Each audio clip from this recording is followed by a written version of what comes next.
끝날 듯 보일 때 다시 시작하신다라는 제목으로 하나님 말씀 증거하도록 하겠습니다. 항상 하나님이 하시는 일들을 보면은 우리가 인간이 볼 때는 끝났다라고 생각되는데 사실은 다시 시작하는 것입니다. 그러므로 우리가 힘들다, 끝이다, 뭐 이렇게 절망할 수 없다라는 것입니다. 인간의 절망이 하나님의 시작이다라고 말할 수 있다라는 것입니다. 조금 전에 찬양했잖아요. 400장.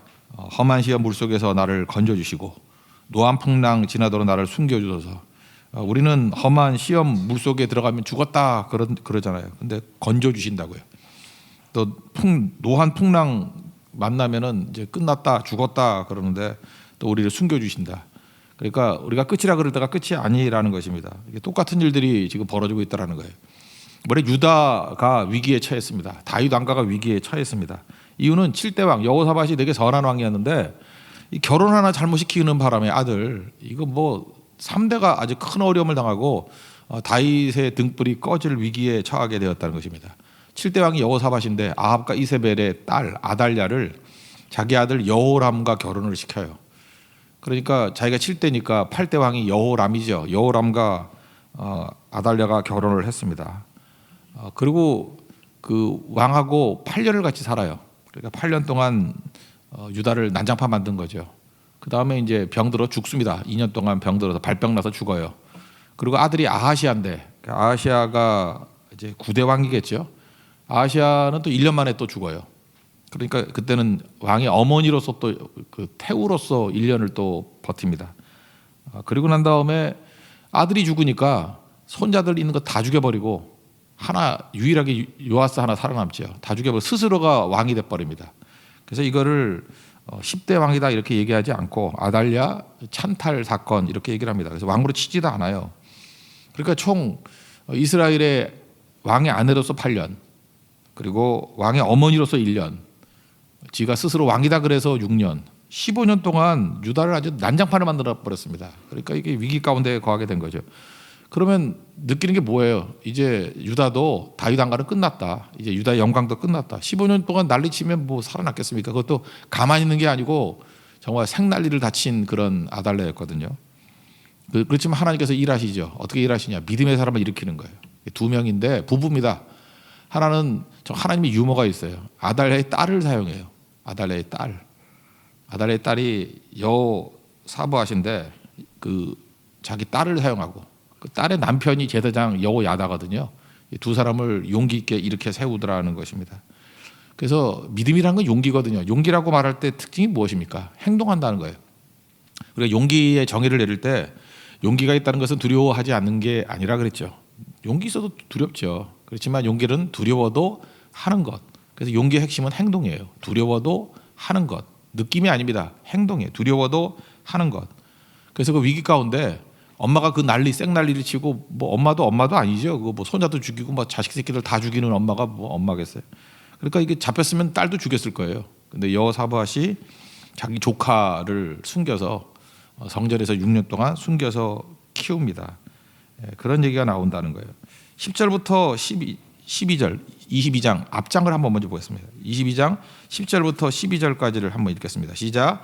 아하시아의 어머니 아달랴가 자기 아들이 죽은 것을 보고 일어나 유다 집의 왕국의 씨를 모두 진멸하였으나 왕의 딸 여호사부앗이 아하시아의 아들 요아스를 왕자들이 죽임을 당하는 중에서 몰래 빼내어 그와 그의 유모를 침실에 숨겨 아달랴를 피하게 하였으므로 아달랴가 그를 죽이지 못하였더라. 여호사부앗은 여호람 왕의 딸이요 아하시아의 누이요 제사장 여호야다의 아내이더라.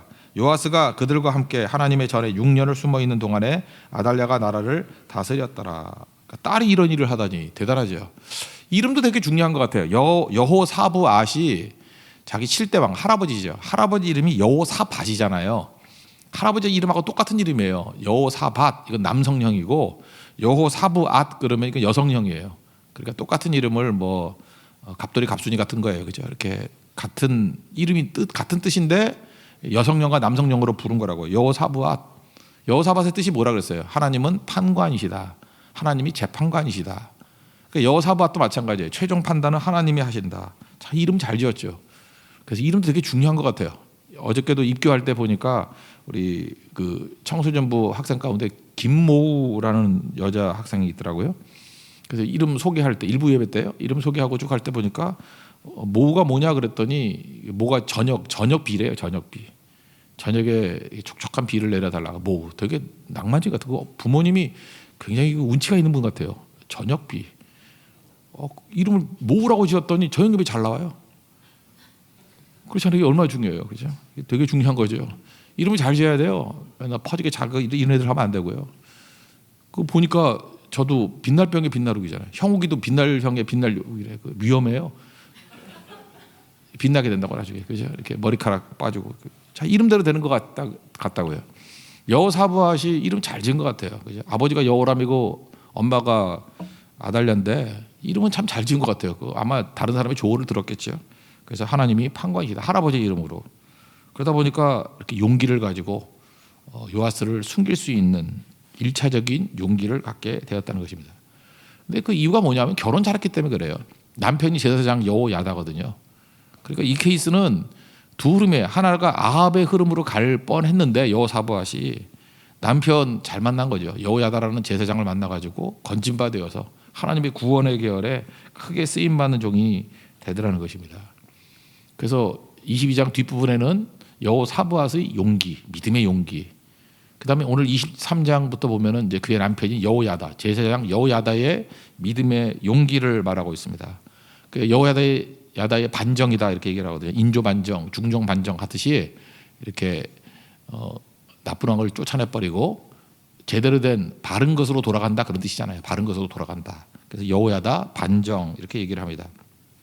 먼저 백부장들을 이렇게 모아요.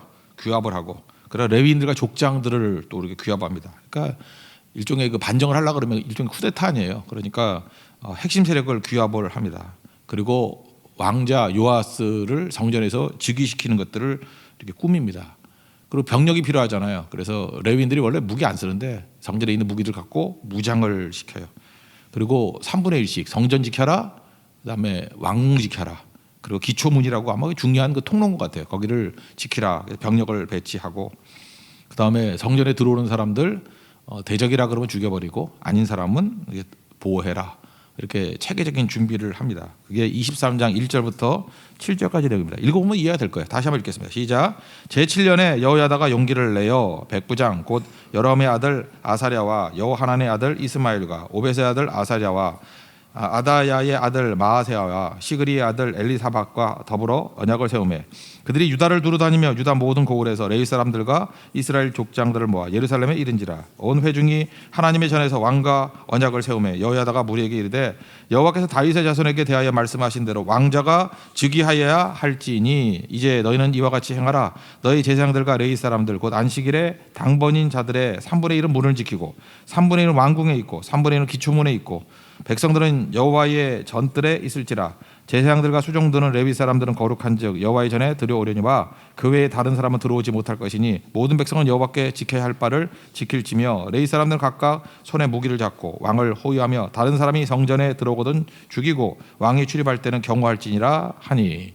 그렇게 체계적으로 이렇게 준비를 다 했다라는 것입니다.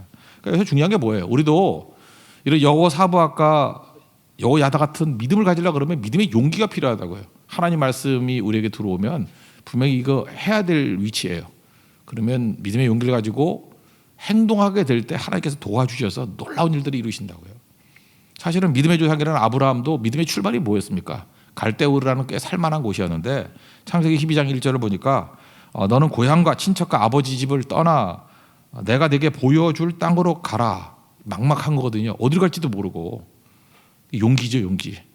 믿고 행동했어요. 그걸 용기라 그래요. 용기. 믿음의 용기. 이게 있을 때 믿음의 조상이 되지 않았습니까? 다니엘서 같은 데 보세요. 그 다니엘의 세 친구들 풀불에 들어가는 거 용기잖아요, 그거. 그 용기가 있을 때 하나님께서 불에서 결박만 타고 건져내는 능력이 나타나죠.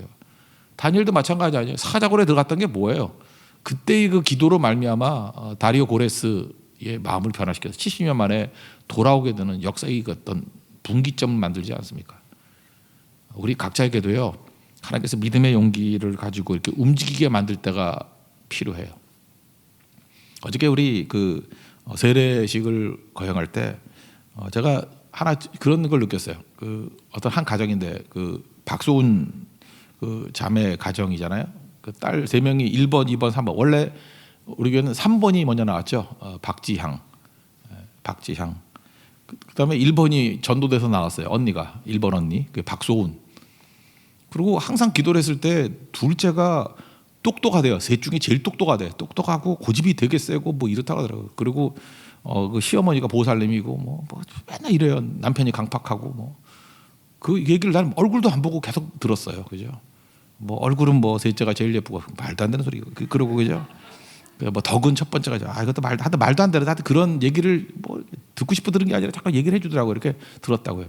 근데 그동안 기도하는 가운데 하여튼 둘째가 나왔어요. 박선영 자매가 나왔는데 제가 볼 때 진짜 똑똑을 한 것 같아요. 이유가 뭐냐? 믿은 지 얼마 안 되는데 믿음의 용기를 갖더라고. 처음에 우리 세 가족 그 등록하고 난 다음에 하는 얘기가 그거예요. 남편도 데리고 나오고 자들도 데리고 나오고 시어머니도 나올 수 있도록 하겠다가 아니라 기도해달래요.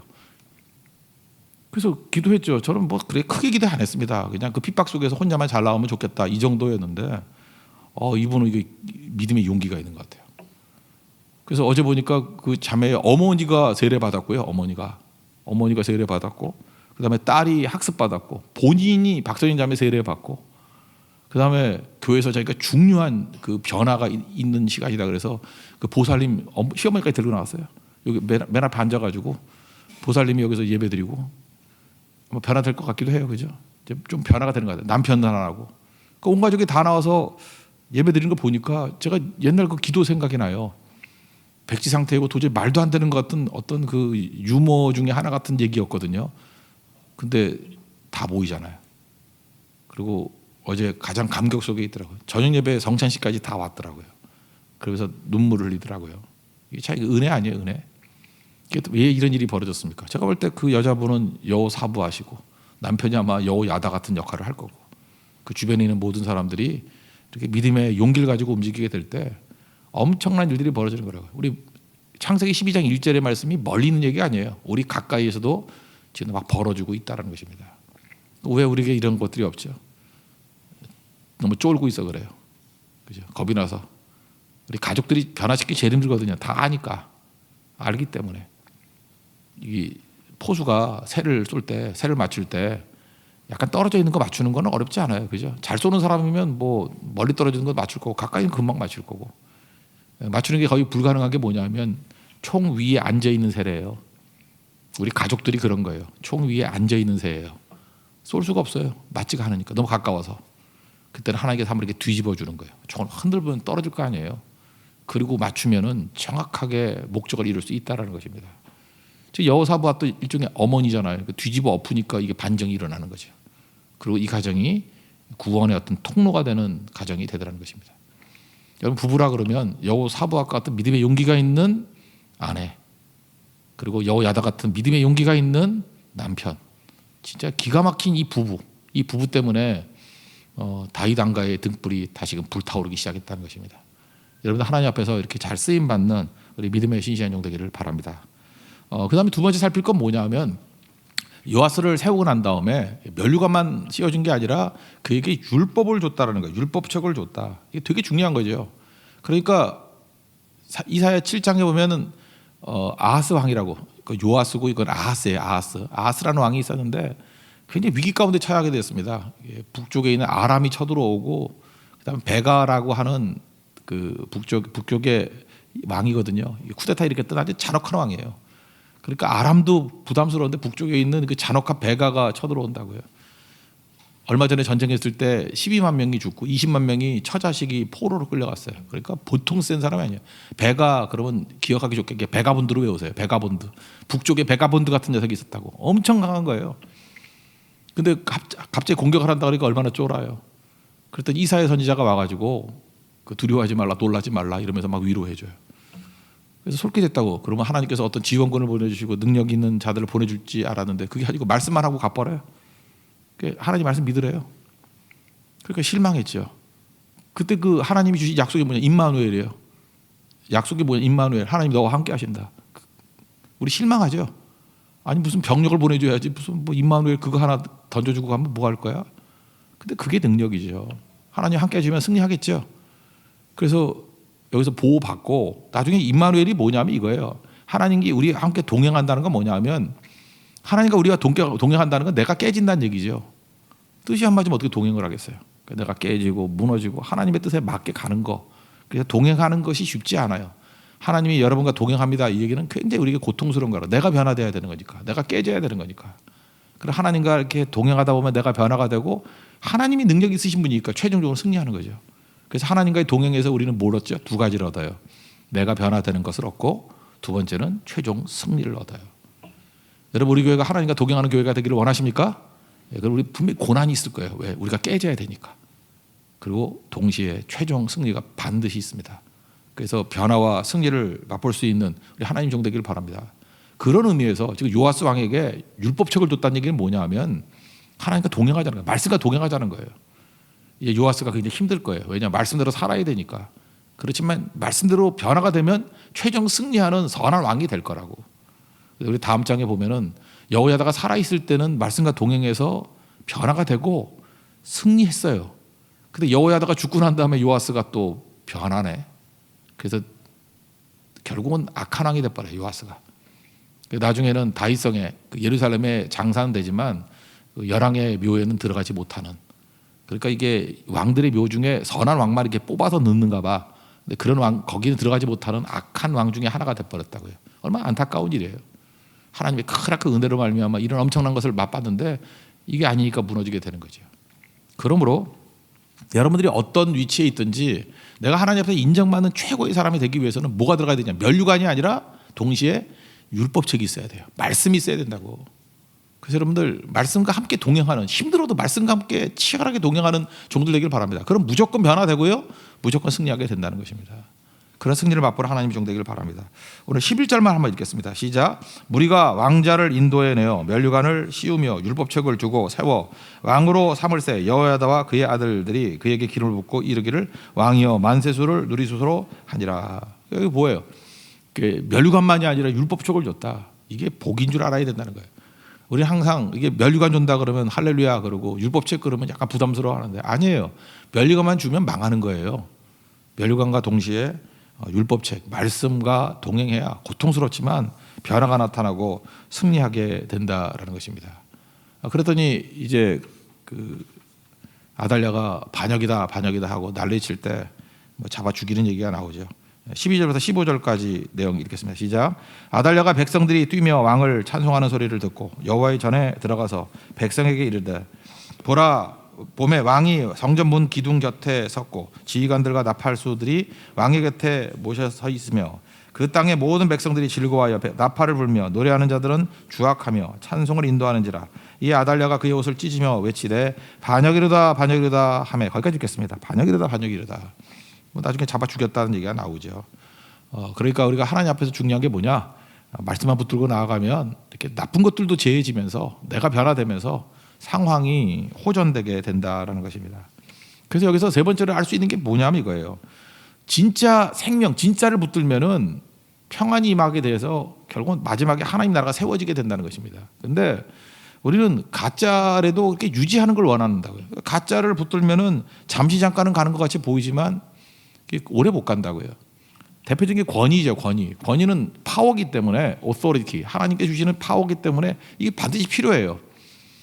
뭐 예를 들어서 목회자들도 영적인 권위가 필요한 거고 예배 때도 하나님의 임재라는 권위가 필요한 거고 생명과 성령 이거 진짜잖아요. 생명이 있어야 되고 교회는요 성령의 임재가 있어야 되고 이게 다 진짜잖아요. 그러면 권위가 생겨요. 근데 생명도 없고 성령도 임재하지 않고 그런데도 유지는 해야 된다 그러면 어떻게 되죠? 거기서 이즘이 붙는 거예요. 이즘, 권위주의가 되는 거예요. 권위주의는 가짜잖아요. 없는데 있는 것 같이 하는 게 무슨 주의죠. 그러니까 권위주의가 돼버리는 거예요. 그러면 나중에 오래 못 가죠. 아달랴 그렇잖아요. 왕답지 않잖아요. 근데 가짜 왕이 되니까 뒤집히잖아요. 여기서 이스라엘의 진정한 왕이 세워지고 모든 백성이 말씀 앞에 순종합니다. 말씀 앞에 순종을 하면서 이제는 하나님 백성 다와지고 하나님께서 기름 부으시 왕 다와지는 모습이 있어요. 그랬더니 어떤 일이 벌어져요? 이게 평안임이에요. 평안이 임하면서 승리하게 되더라는 것입니다. 21절 마지막 한번 읽어볼까요? 시작. 그 땅의 모든 백성이 즐거워하고 성중이 평온하더라. 아달랴를 무리가 칼로 죽였었더라. 여기 평온, 샬롬이 임하게 된다. 샬롬. 이 말씀은 우리가 지난 금요철야 때 살폈던 사무엘상 8장을 보면 제일 좋을 것 같아요. 이게 하나님 말씀대로 순종하면 어떤 일이 벌어지는지를 한번 보겠습니다. 그냥 보세요. 사무엘이 있는데 충성스럽게 헌신했어요. 그런데 늙었다고 또 아들들이 망난이라고 자기에게 도전을 해요. 그죠? 불신을 한다고. 이게 말이 안 되죠. 그죠? 이 충성했는데 세상에 제일 아픈 게 사실을 갖고 공격하는 거 아니에요. 사실이에요. 늙은 것도 사실이고 아들 망나니도 사실이에요. 그렇지만 너희가 그럴 수 있니? 그런 마음이 있을까요? 섭섭한 마음이 있는 거 아니에요. 그래서 괴로웠습니다. 우리도 마찬가지예요. 괴로울 때 할 일이 뭐예요? 기도해야 된다고. 이건 습관이었어요. 괴로울 때 기도했어요. 기도하면 어떤 일이 벌어지느냐 하면은 원망하고 불평하고 세상 다 불질러 버려야 돼 이런 게 아니라 받아들이게 돼요. 영접을 하게 돼. 영접을 한다는 게 뭐예요? 이게 현실적이 된다는 거예요. 사실적이 된다는 거예요. 그리고 감당할 수 있게 된다는 거예요. 그래서 나이 든 것, 백성들이 이렇게 자기에 대한 신뢰가 사라진 것, 영향력이 사라진 것 이걸 다 받아들여요. 받아들이면 평안해지거든요. 평안해져요. 그래서 그 다음부터 자기가 할 일 하잖아요. 가르칠 거 가르치고 듣든지 말든지 기준 정할 거 정하고 물론 안 들어요. 그렇지만 평안한 가운데 자기 기능을 해요. 그랬더니 가치가 올라가잖아요.